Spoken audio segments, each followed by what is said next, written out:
À ton avis, quel est le point commun entre les Jeux Olympiques et les conflits au sein de la Grèce antique? Marathon, Flamme olympique, breakdance, Cérémonie d'ouverture, les mots des JO.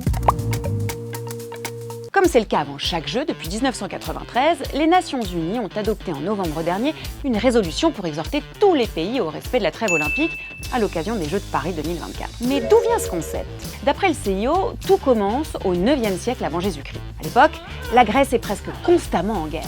Les rois de la région décident alors de signer un accord qui stipule un arrêt des combats sur tout le territoire pendant une période donnée pour permettre aux athlètes et aux spectateurs de circuler sans être inquiétés. Cet arrêt ponctuel des combats, c'est précisément ce qui définit la trêve olympique. La trêve, du francique trewa, veut dire sécurité. Le mot est utilisé rapidement pour désigner la suspension des combats militaires. À partir du XVe siècle, on parle aussi de trêve au sens figuré, pour désigner l'arrêt de quelque chose pendant une période donnée. Aujourd'hui, par exemple, en France, on parle de la trêve hivernale pour désigner l'arrêt des expulsions des locataires pendant l'hiver. Et puis, dans un sens encore plus large, on dit par exemple à quelqu'un pendant une discussion « trêve de plaisanterie » pour dire qu'on redevient sérieux et pour insister sur l'importance des propos qu'on va tenir.